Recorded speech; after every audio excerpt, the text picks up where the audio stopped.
Noong nalaman nila na may psoriasis ako,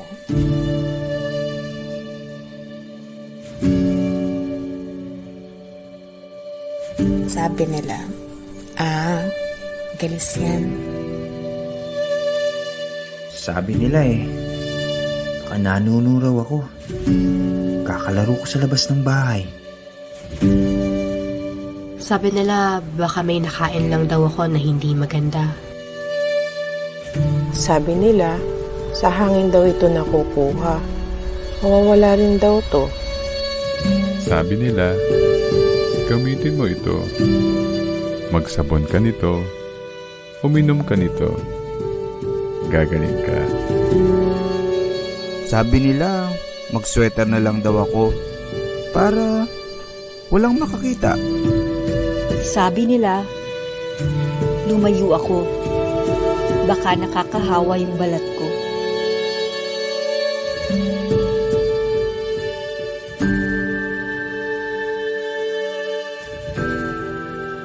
Sabi nila, hanggang dito na lang kami. Sabi nila, wala raw akong kasama sa labang ito. Sabi ko, nandyan kayo. Panahon na para maitama lahat ng sabi-sabi mo. Kami naman ang pakinggan niyo.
Alright. Good Coach evening. Good evening, Coach Eve.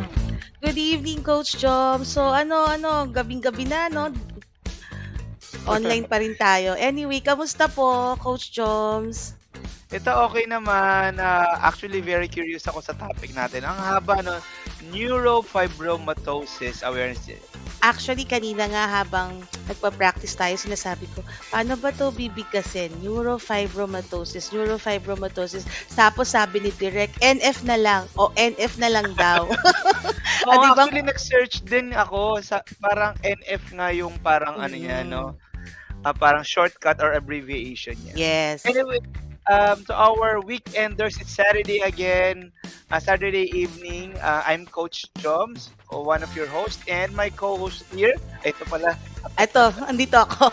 Si Coach Eve. And take note, Coach Jom, we're almost like patapos na ng May and then half of the year na. Ang bilis, no? Oo. Correct. And ang episode din natin ngayon is already 44th episode, di ba? Ang bilis talaga. Ayun. So, welcome po mga kabalat. Hope you're enjoying your Saturday evening together with us, Coach Jom and Coach Eve. And our topic for today is the Neurofibromatosis Awareness Day. Yeah, and of course, with our theme, that's I know NF and I care. And of course, our official hashtags for tonight, that's WWP Neurofibromatosis, hashtag Neurofibromatosis Awareness.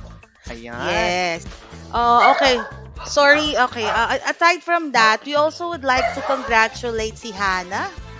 Yes, Yeah, syempre. si Hannah Sarsoso in her journey for Miss Universe Philippines. Ayan. Ayan. Ayan ang pride ng Psoriasis Philippines from Agusan del Norte, si Hannah. Oo nga, Wow. di ba? Sana O, di ganyan ba? ako kapayat, Coach Joms. Di ba? At Coach Eve, di ba, Oo. very supportive ang Psoriasis Philippines kasi we're able to watch their live sa mismong SM Mall of Asia Arena. Sayang Ayan, nga so, sayang wala ako nun eh. ito, nandito yung mga awards niya, oh. Oo, MUP, go ahead, Coach Eve. MUPH Top 10 Finalist, Glam Challenge Winner, Face of Social Media, Swimsuit Challenge, Runaway Challenge, Top 5, then si Miss Kingston's International College, Tinggog ng Filipina, tama ba? Tinggog ng Filipina, Mindanao, and Miss Yes. Aqua Angels. So, di ba, ang dami niyang Hakot Awards. Hakot Awards for a first time. Tama, di ba? First time siya to join this major beauty pageant. And congratulations I again, believe Hannah. so. Your PsorPhil family is very proud We're of you. very, very proud of you. Yan. And of course, ayan, si Miss Hannah. So, Jenna Marie Zarzozo. Again, congratulations. Ayan, nakakatawa, no? Grabe. I hope makita natin very soon si Hannah, syempre. Tuloy-tuloy pa rin advocacy. Yung Miss Universe is just part of it, pero yung advocacy niya tuloy-tuloy pa rin para sa Psoriasis Philippines, para sa ating That's mga correct. Yes. And speaking of advocacy, Coach Eve, alam mo ba na we are still lobbying for the National Psoriasis Care Act, both in Congress at saka sa Senate. So, we'll just continue to support, of course, by following the hashtags for updates and to create noise about our bill. Ayan. Tama yan. Ayan po yung mga hashtags as you can see on our screen. So, Andyan po. Psoriasis Bill na, Freedom from Psoriasis, Freedom from 2 million Filipinos, and Freedom for 2M. So, tulad po ngayon, sa mga nanonood sa atin, Coach Joms, so wag nyo rin po kalimutan, use our hashtag, yung ating hashtag for tonight. Yan, pinakita ulit direct sa screen. So, WWP, Neurofibromatosis, Neurofibromatosis Awareness. So, yun po. So, Yun. shout out po sa lahat ng mga nanonood. Magandang gabi Shout po sa inyo. And shout out din sa lahat ng sumuporta, di ba? Thank you so much. And of course, for supporting WWP. And also, don't forget, again, to post your comments, click like and share our episode tonight, and include our official hashtags is WWP Neurofibromatosis or Neurofibromatosis Awareness. May Ayan, tanong ako sa'yo, Coach Joms. Familiar ka ba sa neurofibromatosis? To be honest with you, totally clueless ako. Pero syempre, coming from the root word neuro, so I think it has something to do with the brain. So probably trauma sa ulo. I don't know. I would like to learn more about it. And siguro mamaya no sa Q&A natin sa doctor natin mamaya, one of our special guests, mas malalaman natin at makikilala lalo itong kondisyon na to. And we also have a patient with us who will also be joining us our show for tonight, diba? So we have one doctor and one patient, yun. So siguro wag na natin patagalin pa, no? Kasi for sure, maraming mga ka-viewers natin, ka-weekenders, ang curious din, ano ba talaga yung neurofibromatosis? So medyo mahirap siyang tawag i-pronounce. So medyo mahaba siya. So naabi nga kanina, there's parang abbreviation na NF.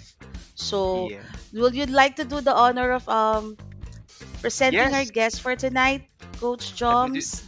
Yes, Coach Eve, let me do the honor. So, yes, our special guest, ayan, right now, she's an adult and pediatric dermatologist, a fellow of PDS, ayan, a certified wound specialist, physician by the American Board of Wound Management. She's also the head of Pediatric Dermatology Unit and Photodermatology Unit of the Southern Philippines Medical Center. She's an academic chair, section of Dermatology, Brokenshire College of Medicine Research Committee Philippine Dermatologic Society. Pasensya na kung may namali ako pronounce. Anyway, private practice consultant, a Southeast Dermatology with 3 branches. So, dalawa ito sa Davao and isa sa Lanang Premier Hospital and the compound. And the other one is in Iloilo, Festive Walk, Mandurriao, Iloilo. So, let's all welcome in our virtual stage. We have our guest, none other than Dr. Jennifer Ang-Tangtatco. Okay. Good evening, everyone, and thank you for that kind introduction. Good evening, Joms. Good evening, Eve. Good evening po, evening, Dr. Doktora. Jennifer. So, I'll do naman the introduction for our other guests. Okay, our next guest is a PAPO board member and neurofibromatosis patient leader. Please Wow. welcome everyone, Miss Ara Lenorio. Our fellow advocate then. Hi, Miss Era. Hi, Miss Ara. Good evening. Good evening, everyone. Good evening, Doc, Jen, and Hello. Good Coach evening. Jom and Coach Eve. Good evening. Good evening po, Miss Ara, and evening. good evening again, Dr. Jen. So, Doktora and Miss Era, welcome to WWP. So, wag po kayong ganong kakabahan. Let's just enjoy this night. We'll just have very few questions. So, we would like to, to learn and know more about this kind of condition po, no? So, I'm just curious po, Doktora. No? I'll just throw this question to Doktora. Ano nga ba? What is neurofibromatosis po ba? Okay, so when I was asked and I was invited to do this talk with you, the NF Awareness Day, I spoke to them and I said I wanted to be more visual because I think mas maiintindihan ng lahat ang condition when you're able to Agree, see. Doktora. So I think can you show the slide for me, please? Ayun. So we're talking about neurofibromatosis. So ano nga ba to? So it's a genetic disorder of the nervous system. So it causes tumor to form. We know that there are nerves in the body. So at any time, anywhere, tumors can form. And there are actually 3 NF. So there's 1, 2, and 3. But what I want to highlight is more of the NF1. Kasi we know, Ara, this is the more common NF that we see. Okay. Right? Yes, Doc. So, depende lang on what gene is affected or gene is mutated. You have NF1, 2, or 3. Okay? So, on the next few slides, I'll explain who gets MF. So, NF can affect anybody, both male and female sex, all ethnicities. But what happens is that it is an inherited condition. Ibig sabihin, minamana po ito. So, if you have a parent with NF, you have the higher chance to get NF. So there's 50%, it can be just spontaneous mutation or minana mo siya sa mommy or sa parents, kumbaga, okay? And this is highly variable. Ibig sabihin, there's no 2 case na pareho. Iba-iba ang manifestation in terms of severity and kinds of their clinical characteristics. So we have NF1, yun yung sinabi ko, very common, which I'm gonna go through more briefly in the next few slides. Okay, Doc. So this is 1 in 3,000. NF2 is 1 in 25,000. It's much rarer. And lalo na the third one, which is actually even rarer than your NF1 and 2. Okay? So what I wanted to highlight in this talk is the clinical manifestations. Kasi ito yung important na maintindihan ng viewers or those patients who are actually listening. What are the things that we have to watch out for? Okay. Can you show me the next one, please? So this is cafe au lait macule. So that's the reason why particularly a dermatologist is speaking in front of you right now, because this is the first things that you notice. You have lesions, brown patches, usually first year after birth.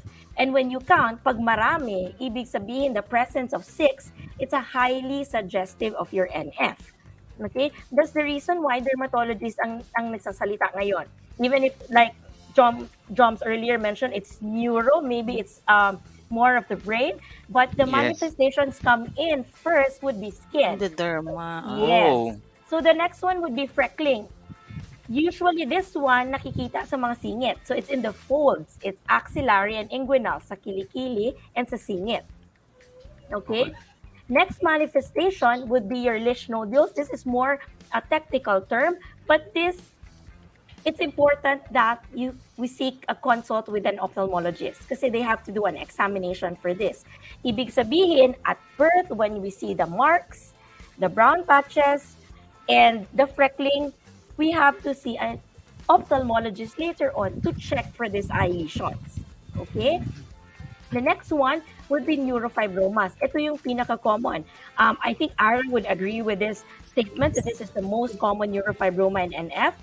But this appears during later, okay? More during the adolescent period. So these two photos I wanted to show is that pareha silang neurofibroma. But take note, in a younger child, it looks very subtle. Hindi siya masyadong halata as compared to your adult NF, which is very pedunculated, actually malaki, and it's mas marami. Okay? But of course, this is neurofibroma. So these are the common ones. Again, freckling, cafe au lait, neurofibroma, and the eye lesions, which yung dermatologic manifestations would appear very early. Okay, so alam na natin ano ba ang kailangan bantayan ng parents ng may MF. If you have NF, so there's high likelihood. So ano ang mga less common features? The child can have developmental difficulties, difficulty reading, gross motor, and even social skills. And it's important that we do early intervention. Kasi when you notice these children to have difficulties in reading or even making friends, it's important that they are seen by our friends from developmental pediatricians. Yun yung importante dito. That's why we're discussing what are the other features of your MF. Next is your plexiform neurofibroma. It looks scary, it grows big, but do understand that rare naman silang nagiging cancer. But you have to, watch out for these lesions as well. Okay? Another is a glioma. Ano ibig sabihin? It's an optic nerve glioma. So optic nerve, it connects, yes. So the nerve connects the back of the eyeball to the brain. Okay? Kaya NF can also cause the optic nerve glioma. So this is very important that these patients see not only a dermatologist, but also an ophthalmologist or even a neurologist later on if deemed important. Okay? Next, other features, these patients can have high blood pressure. Ibig sabihin, at an early young age, when they are diagnosed, BP should be monitored already. Hindi ibig sabihin when adults lang ang nag-check ng blood pressure. Next one would be the bowing of the bones and the scoliosis. So it's important that we check these things. Kailangan din silang ma-refer sa orthopedic surgeons. Why? Because bones can be affected early on in their lives. Scoliosis or curving of the spine can be seen in these patients. And sino ba may higher risk? Those children that did not reach the adult height yet. So, ibig sabihin, the earlier the intervention, it would be much better. Okay? And of course, not that common, but these patients have higher risk for soft tissue tumor and brain tumor. So, anong kailangan bantayan?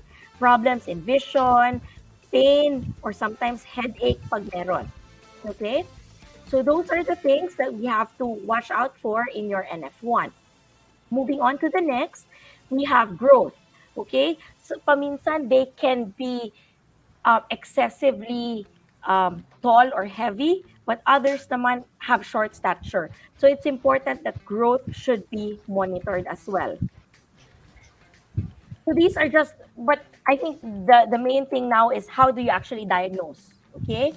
So, these are just a checklist. So, lahat yan na-discuss ko kanina. One or two of the following will give us an idea. So this may be NF, okay? And we're talking about neurofibromatosis 1. It's just that I wanted to show you the photos para hindi natin makalimutan. It's more for us to understand what are the things that we have to watch out for. Just quickly, kasi nga we're talking about NF, there's NF2, but this is not that common.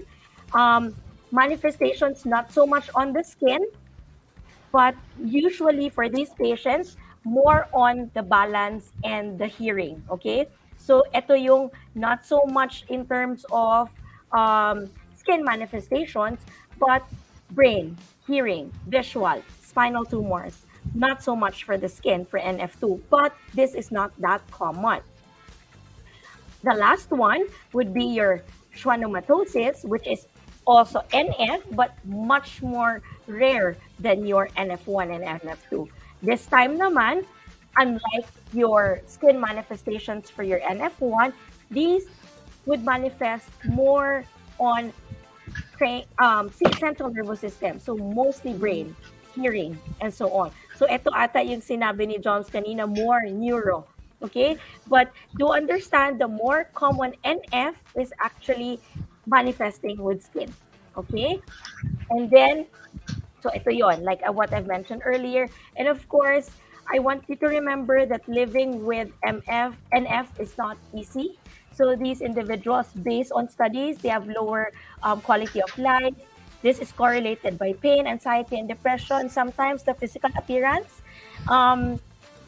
is affected in terms of the quality of life in these patients. And of course, I want you to remember it's important to do a multidisciplinary approach. Kaya I've mentioned, I wanted to show the slides just so you understand if you see this symptomatology or signs, it's important for you to refer, okay, for later management and prevention of the complications. So I think that's it for NNF. I think this will make it easier for you to understand. Yeah. Actually, yun nga po eh. Verbal, wala. Hindi yung ata. Yeah, it's difficult. It's more visual than verbal. Okay, may tanong lang ako, Doktora. When you mentioned kanina yung sa baby na parang patches, hindi ba siya yung parang balat? Ganun ba po siya? Or parang meron siyang lump or something? So, the first one that I've mentioned is the cafe au lait macule. So, balat macules are actually flat. So, it's just like a mark present at birth or few years after. Kaya paminsan they say, oh, it's just a birthmark. But remember the magic number I've mentioned? If it's 6, so it's a suggestive for NF. So when I did my training in Canada, yun yung parati naming hinahanap. Do you have 5 or 6? When it's 5, it's not the criteria for NF. So it's a different condition. But remember the magic number. For the parents naman, baka you're gonna panic pag may makitang balat, NF. No, it's not. So remember, if it's 6, then it could be NF, and it's important that you see, of course, dermatologist for that. Kasi sila naman yung makaka-assess ng mabuti. Okay. Kasi iba sabi, ang dami mong balat, parang natutuwa pang without knowing na baka it's really more of the NF na. So, dapat as early as... Manifestation na pala. Oo, as early as now, parang pag nakita mo ang dami mo ng balat sa katawan, lalo na for sa mga bata, pinapacheck na siya agad ng parents sa derma. Yes. And actually, doktora, no, napansin ko lang, ang dami palang manifestation or unlike sa psoriasis kami po, 'di ba? Minsan usually nabanggit nyo po kasi kanina sa singit, kilikili. Sa atin ang start is sa ulo, 'di ba? Tama Usually ba, Coach? sa ulo, sa scalp. Sa ulo, sa scalps down to our ears. Kayo po, I mean, alam ko pong marami kayong patients. How do you differentiate those kind of po ba? So actually, the freckling, so the term freckling that they say in NF, it's a specific finding for NF. So kunwari, may pumuntang pasyente, may balat, multiple marks on the body. So what do we have to check next? Is there freckling? So freckling would be seen sa mga singit. So if there are freckling sa kilikili, sa singit, you already have 2 criteria. Ibig sabihin, this is highly suggestive or your patient has really MF. Kasi baka other clinicians would say, hindi yan NF. Alam ko yung NF, yung maraming bilog-bilog sa katawan. Remember, I showed the photo earlier that only during adolescent period, you'll see those lesions. Timeline is very important kasi sometimes you will be diagnosed later in life when you have that. But to understand the balat alone and the freckling is an early manifestation of NF already. And you can be diagnosed with NF kahit yun lang, kahit wala yung bilog-bilog. Kasi pag malaki na yan. ata yung adolescents na yung may mga lumps po. Tanong ko naman po si Ms. Ara. So, kanina sinabi ni Doc yung kung kailan siya nadadiagnose po. Kayo ma'am, kailan po kayo na-diagnose with neurofibromatosis? Ayan, magandang gabi po ulit sa lahat. Actually, na-diagnose ako at the age of 16. Yung mga sinabi ni Doktora kanina, it manifested on me. Yung may balat, yung may leash nodules, ganyan. Yung may mga frecklings, ganyan. So, at first, syempre, nung bata, dahil that time wala pang Google, hindi pa namin alam kung paano yung ano lang, searching, di ba? Nung bata ako, marami na akong balat. Marami na akong birthmark. So, akala namin, balat lang. And since bata ka, katuwaan, and I am the youngest in the family, binagbibilangan. So, sabi pa namin, oh, you have 69 balat. So, akala namin, ano lang, parang, sabi namin, parang ano lang, parang nagkakatuwaan pa. But when I was 16, katulad ng sinabi ng doktora kanina, no, I lost weight. So, sobrang payat ako. Tapos, my eldest brother noticed na parang kung merong, what do you call this, bukol na dito, lumalabas na yung litid ko dito sa leeg. So, sabi, let's have a check-up, ganyan. And yung leash nodules ko, at the age of 15, meron na dito sa left eye ko. So, akala din namin una, yung galing naman, ang cute naman, may balat ka sa mata. Sabi pa namin gano'n, ano. But eventually, nung sinabi sa amin ng doctor na, your daughter has neurofibromatosis. So sabi namin, ano yun, Dok? Sabi namin, may nakain ba ako? Just like, okay, may nakain ba ako? Yes. Wala naman pa ako nahawakan na may mga ganyang bukol or something, sabi ko pang gano'n, ano? Nung pinapaliwanag ko sa amin, it can be genetically inherited. So, when we researched on our family, we found out that sa mother's side ko, meron pala siyang auntie who has multiple leash nodules and cafe au lait. So, parang sabi namin, ito na. But when we were asking, Dok, anong best medication? And then we were told that wala pa pong gamot sa NF, sa neurofibromatosis, sabi gano'n. So, at first, sabi ko, ano to? Sabi ko, how will I live my life? Siyempre, at the age of 16, you're full of dreams, meron ka maraming gustong gawin, pero parang ikakat kasi sinabihan kami ng doctor na pag umidad po yung anak nyo, matatabunan ng bukol yung buong mukha niya at buong katawan niya. So parang, another thing na sinabi sa akin niya, parang kang binuhusan ng mainit at malamig na tubig na pinaghalo, hindi mo na alam kung ano yung mararamdaman mo. Yung mga ganong eksena during the time that I was diagnosed. Actually, Doc Jed and Doc Miss Ara, usually ganyan din before, yun sa mga first SOR patients na na-diagnose, nung parang hindi pa talaga sila aware sa sakit, lagi sasabihin sa'yo, ay, wala pong gamot dyan, lifetime na yan. So, usually mga bata that time, parang, ay, paano na po ako? Ano na yung mangyayari sa akin? So, nawawalan na sila ng self-confidence, diba? Parang, pag sabi mo na takpan na ng buong mundo, parang totally, wala na. Parang nawalan na sila ng pag-asa na gagaling pa sila. At least for now, sa mga ngayong panahon ngayon, we are now more equipped, more knowledgeable dun sa mga ganyang sakit. So, mas naalam na natin how to treat and ano na talaga yung mga nagiging symptoms po. Tapos, may tanong ako, Doktora, for Miss Ara to. Sabi niya po kasi kanina, genetic siya, diba? So, sa kanya po parang nag-skip ng generation? Yes.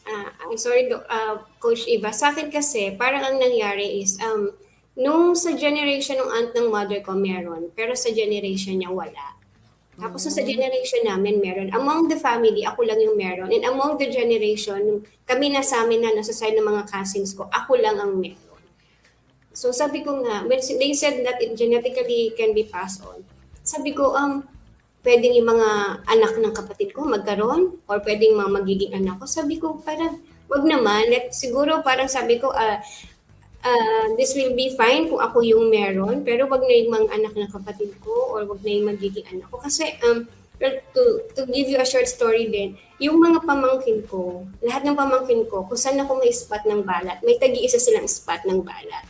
So sabi ko, Lord, wag naman. Sabi ko gano'n. So parang, ayokong maranasan nila yung naranasan ko. Especially now, we all know that the bullying, the discrimination in social media.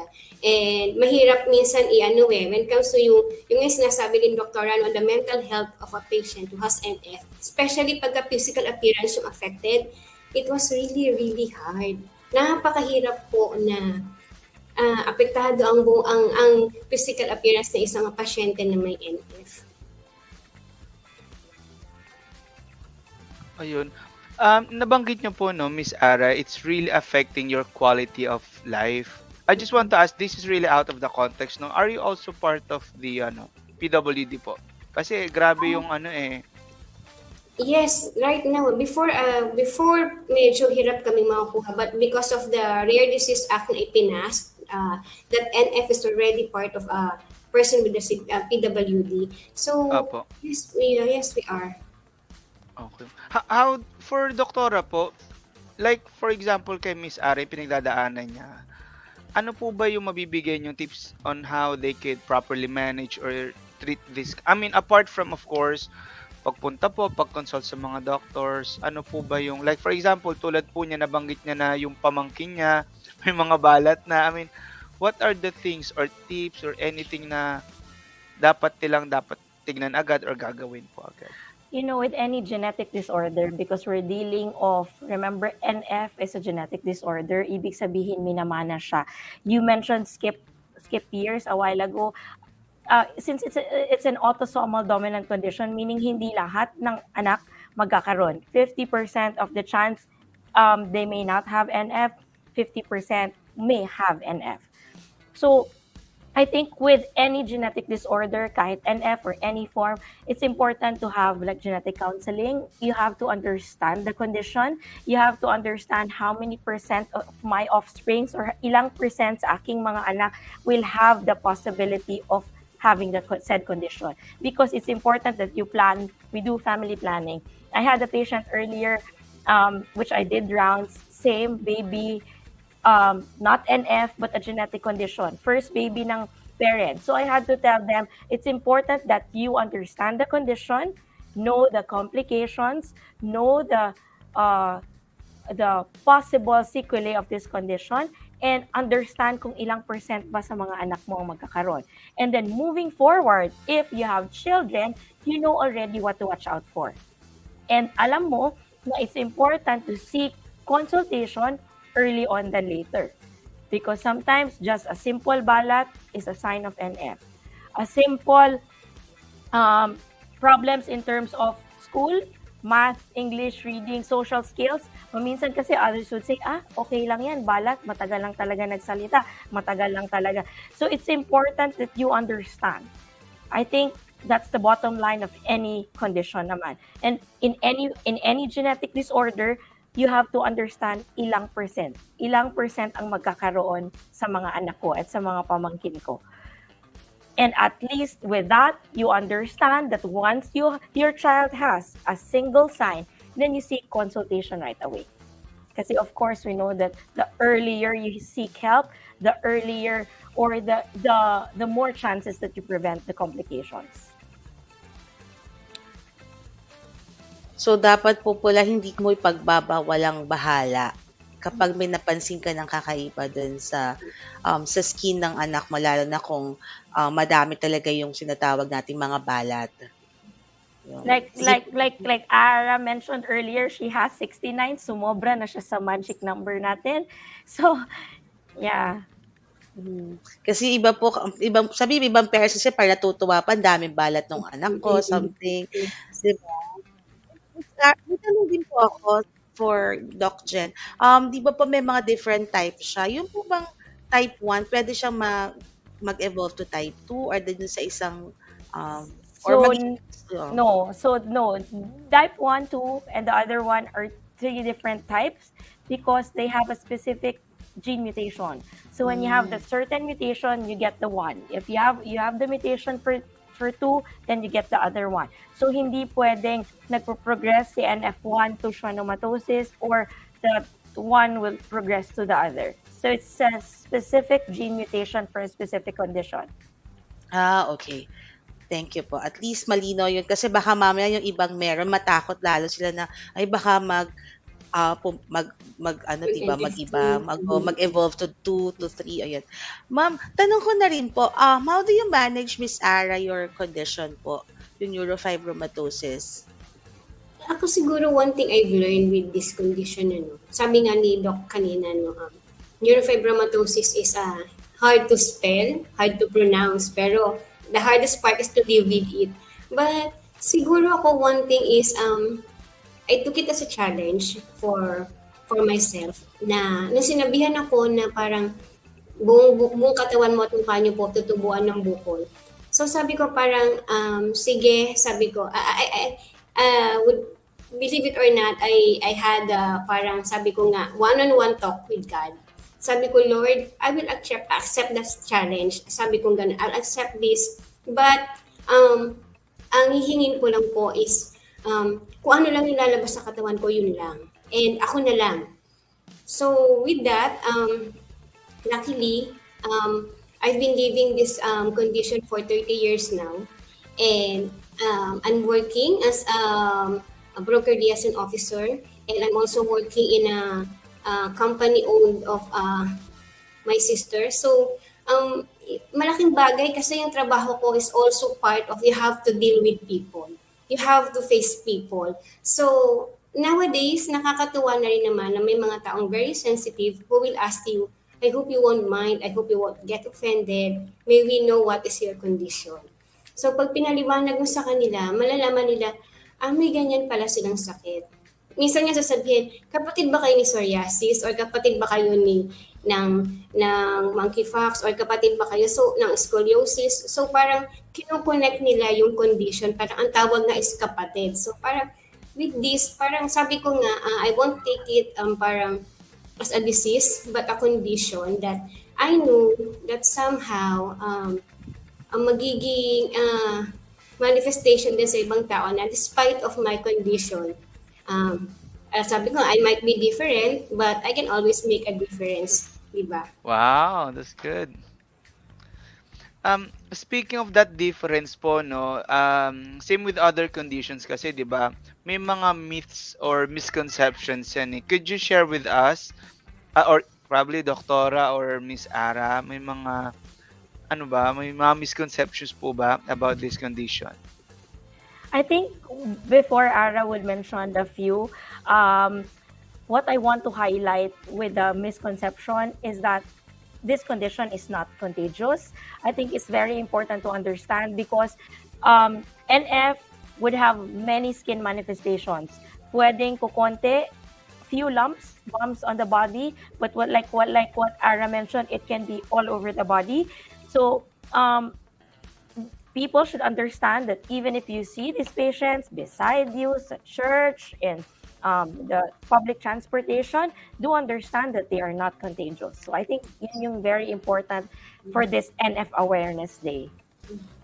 Yes. Yeah, actually, totoo yung sinabi ni Doktora because somehow, hindi mo may iwasan na pagka nasa public transportation ka, titignan ka ng mga tao, minsan iiwasan ka, and it happens most of the time, especially sa mga kasama ko sa support group na may mga NF doon. So, minsan yung mga ganong bagay, a simple act of gesture sa mga kasakay, smile, or yung just give them a simple smile, malaking bagay na rin sa aming mga patient. And minsan nga, yung stigma, gusto rin naming mawala na, baka nakakahawa, kaya ayaw dumikit. But we are not contagious, sabi nga ni Doktora. Actually nga po, hindi ko lang matandaan, no? Pero before kasi, parang may napanood akong movie or something na meron ata isang condition na ganyan, isang yung character na ang ginagawa sa kanya, binabato siya kasi parang nakakahawa daw, but ang dami daw niyang mga bukol sa mukha. So, hindi ko alam that time na yun pala yung tawag sa kanya. So, hindi ko lang matandaan kung anong movie siya, but yun yung naging parang naging treatment sa kanya na talagang sabi nakakahawa ka, lumayo ka dito. So binabato sila ng tao because I think it's also good thing na right now meron tayo talagang mga awareness, yung neurofibromatosis awareness para at least everyone will not think that this is contagious, na this is something that a rare condition na nangyayari sa mga tao, sa mga katulad natin na hindi natin alam, bigla pa lang sa family may genetics pala. So it's a good thing talaga that this awareness is something that we really have to at least celebrate for every 17th of the month, right, Chom? And I just like to ask din po kay doktora kasi ang daming mga doktor andyan yung dermatologist, andyan yung neuro, andyan yung opta. I mean, ano po ba yung usual na gamot nila? Like for us, we're using topicals, we're using orals and biologics. Those are the types of mga medications na ginagamit namin. Sa ano po ba? Sa NF po ba? Ano po ba yung unang ina-address? Is it the skin? Is it the neuro? Or is it sa mata? Or depende po sa manifestation?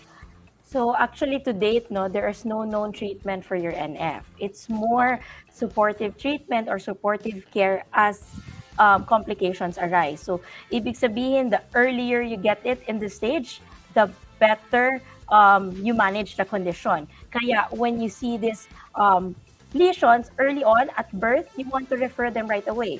Do I refer them to an ophthalmologist para makita agad if there are lesion nodules? Work with the pediatrician para makita in terms of height, blood pressure control, is it okay? And we also work with neurologists if my manifestations.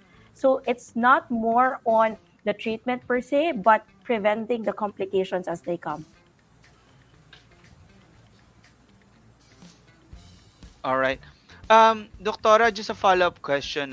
This is coming from, of course, the founder of Psoriasis Philippines. Are there other serious conditions that patients with NF must watch out for? May mga comorbidities po ba?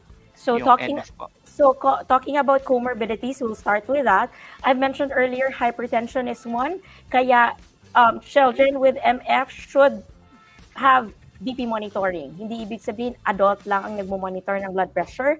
Second, in terms of serious condition, we talked about tumors earlier. Sinabi natin they have slightly higher risk for tumors, both benign and malignant. So ibig sabihin, the tumors that they have can progress to malignant transformation. So ano ba ang kailangan bantayan? If it's constantly painful, lumalaki, there's different texture, then there's a possibility of a malignant transformation of the tumor. Sometimes naman for neuro, like what you mentioned, Joms, earlier, is manifestations could be dizziness or headache or ganon. So these are the things that you have to watch out for kasi these are signs that there's a possibility of these benign tumors to progress to malignancy. So these are the things that you have to watch out for. Thank you po, Doktora. Doctor, sorry, ikaw na, Coach Jones. And I just want to ask kasi nabanggit ni Doktora na yung NF1, though siya yung very common, pero this kind of condition kasi is a rare type of condition. Dito po ba sa Philippines, ano po bang prevalence or number of patients po ba natin currently?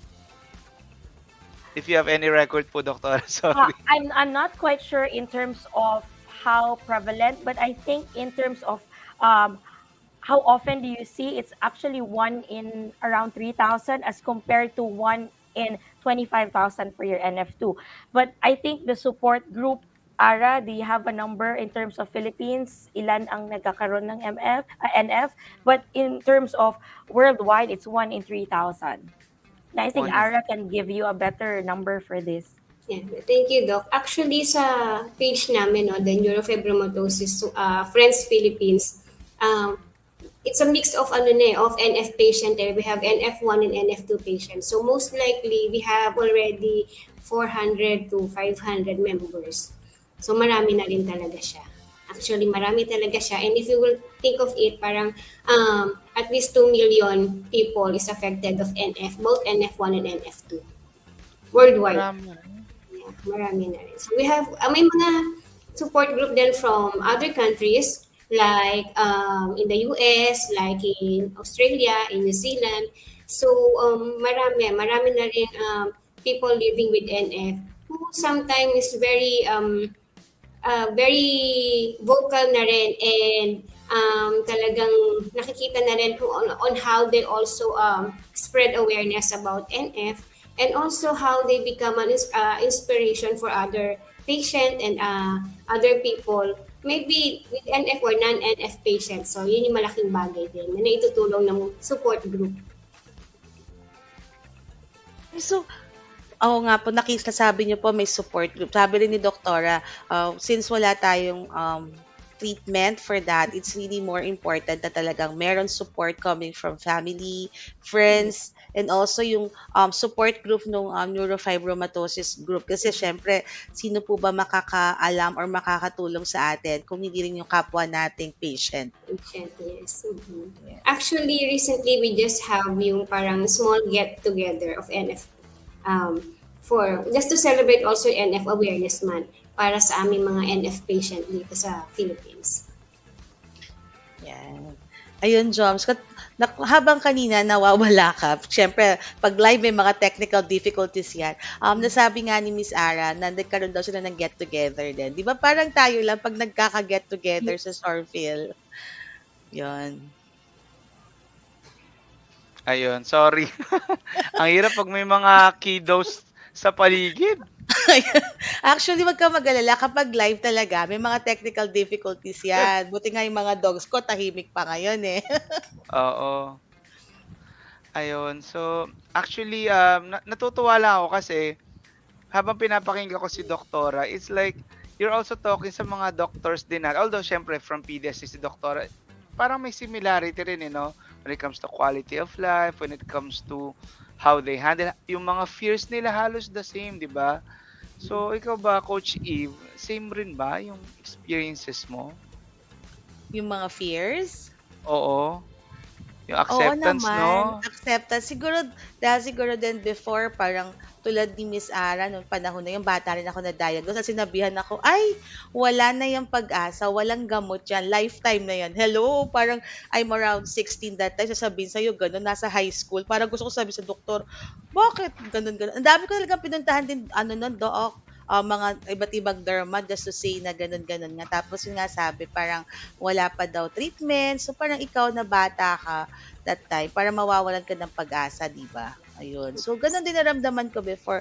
And I think sabi ko nga kanina, support group will be very good for us na meron talagang mga ganong condition kasi doon mo makikilala din yung mga kasama mo sa kabalat mo or something, katulad kay Miss Ara, yung mga ka-NF niya, di ba? Ayun. Naku, malapit na tayo maubusan ng oras, Joms. Hindi ko, ang bilis ng oras natin, di ba? Oo nga. Pag maganda talaga ang topic hindi mo namamalayan na umaabot na pala tayo ng almost 1 hour. Yun. Yeah. Meron ka ba bang tatanong kay Doktora or any more message that you want to share, Miss Ara and Doktora, to our audience? Ara, do you wanna go first? Or... Yes, or any promotion or anything Yes. na gusto nyo, like for example, name ng group nyo po or future event or anything po. Ayan, siguro po for those who are pwede yung mga patient na still parang takot pa na lumabas because of NF. We have our support group po, the Neurofibromatosis Friends Philippines. You can check it on FB, on Facebook. So ayan po, nakikita natin. And just a message of more of encouragement for my co-patient like who have NF. We are not alone. Huwag po kayong matakot. Hindi po tayo nag-iisa. And huwag niyo pong isipin na our condition will always put us down. No, because we can also make a difference. Anything that we wanted to do, kaya po nating gawin. And anything that we dream, kaya nating maabot. Basta po maniniwala tayo sa ating mga sarili at alam po natin sa puso natin na itong condition natin, mas tayo ang nakakaalam po kesa sa mga taong nais tayong pababain. Pero ang pinaka-importante po is ang NF po at tayong mga NF, sama-sama po tayo at hindi po tayo nag-iisa. Salamat! Thank you po. Thank you, Ara. So again, remember May is a Neurofibromatosis Awareness Day worldwide. may this lecture or talk be or raise awareness to the viewers and even to other physicians the different manifestations of your NF. May this be a learning ground for everybody that although skin manifestations is very obvious in your NF, there are so many things that we need to watch out for in terms of course, sa mga other physicians dealing with NF, and of course, for those patients or other who sees these patients, tandaan po natin that they are not contagious and they actually need our help in order for them to live a better quality of life. So, if you find the features early on, babies, maraming balat, the magic number is 6, it's good to seek consultation, seek help. We have different board-certified dermatologists of the Philippine Dermatological Society. You can go through their the page, and then you can see different doctors available in your area. And I hope that this is a great venue for you to understand the disease condition. And for that, thank you again for inviting me tonight. Of course, Wow, thank you so Doctora. much. Coach Eve, may napansin lang ako. Nang clinose up sila kanina, may mga kamukha silang artista. Si si Miss Ara, hawig niya si Yula Valdez, tapos si Doktor, hawig niya si Agot Isidro. I don't know if it's just me, Napansin mo Naku, rin ba? na showbiz talaga tayo, kapatid, Hindi totoo, 'di ba? Pero ayun, Oo. Doktora, sige Coach, go ahead. Oh, Sorry. Doktora, so we also want to ask you, saan po kayo nagki-clinic para we can share with our audience kasi baka mamaya meron pala silang Opo. kakilala or meron na sila palang kamag-anak na meron palang signs ng neurofibromatosis pero nahihiya lang pang magpa-consult or hindi pa sila fully aware. Or So, okay, social media accounts na open po. Yes I po. actually do private clinic. We have 3 clinics, 2 in Davao and 1 in Iloilo. So for Davao, we have Southeast Dermatology. This is in Matina. The other one is in Lanang. And of course, we just recently opened another one in Visayas. It's in Iloilo. And of course, aside Wow. from the private practice, I'm also part of Southern Philippines Medical Center. I head the pediatric dermatology unit for SPMC, so I do government practice as well. Yan. Ayan, so, sa taga Davao si Doktora. So, yung mga taga Davao dito, yung mga Davaoenos. So, and taga Iloilo pala, no, Coach Shom. So, pwede niyong Yes. puntahan si Doktora. So, yung clinic niya, na-flash natin sa screen a while ago. But, if hindi niyo siya na-capture, ayan, ipa-flash siya ulit ni Direk. Yan. So, tandaan lang po Ayan. ninyo yung mga clinic ni Doktora. Yan. Usually po talaga, ang specialty ni Doktora is really more of the pediatric. Tama ba? Mali-mali ata ang No, pronunciation natin. I actually do adult and pediatric there. But of Yes. course, if you're out of Davao, not from Iloilo, there's always Philippine Dermatological Society. There's a lot of us all over the Philippines, so you can check those out too. Yan. So, Thank you. ayan. Alright. Thank you din po. Thank you Thank again, you. Dr. Jen and Dr. Ara, Ma'am Ara Miss for Ara. gracing gracing our show tonight. So kahit weekend po, you are here joining us for this Neurofibromatosis Awareness Day. Yes, Ayan. thank you so much, for your precious time, and hopefully, Doktora, no, hindi lang ito yung first time, and hopefully in the future, kung free po kayo for the next Yes. topic po. Ayan. Of course, sige lang. Just give us a call. Just give me a call or just text me. Thank you din po. Yes po. And again, good night and welcome. Ano bang welcome? Ba't ba ako nagwe-welcome? Good night and then po. And enjoy your weekend, the rest of your weekend, Doktora and Miss Ara. Have a Thank you, good Coach night, Jo. everyone. Thank Good you. Night po. Yes. Weekend. And also to our weekenders. Coach Yom, ako na. Ako sabi ko nga, diba, pag may live talaga, maraming mga technical difficulties. So, again, thank you for our weekenders for joining us tonight and our guests. And then I hope we can see you again in the future for our future episodes. Okay, so see you again next week for another exciting episode for Wellness Weekends Philippines. Tandaan po natin, this is every Saturday at 8 p.m. So please tune to our channel. So kung yung mga hindi nakakapanood ng live right now, we also, this is available through our YouTube channel. Yan, so Weekend Wellness Philippines. You can also check our Facebook page para sa ating mga updates and also our YouTube channel, which is PsorPhil channel. So, mamaya lang siguro naka-upload na yung ating episode doon. So, you can also watch that. And of course, sorry, nabubulol ako kasi nawawala si Coach Joms. Okay, so, of course, we want to hear from you. We can provide your feedback so we can keep improving our contents. You can fill out this quick survey. Yan. So, makikita nyo po sa screen. Let us know your thoughts and then your answer will be anonymous. So, www.bit.ly/WWP feedback form. And of course, we would like to thank our sponsor, Novartis Philippines. Yan.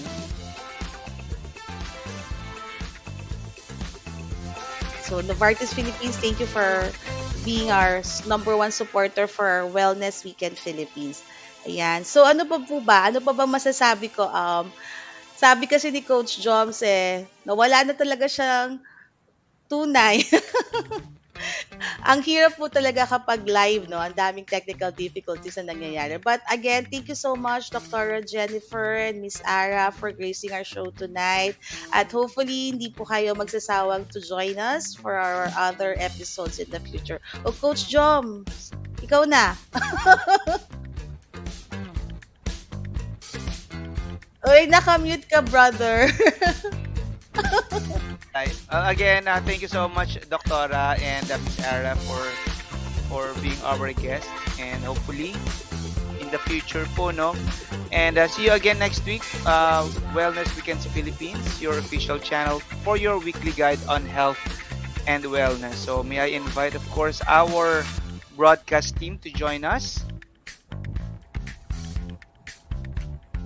Yan. So, si Sir Joseph, si Coach Tom, si Direk, and I think si Miss Milo nandito din.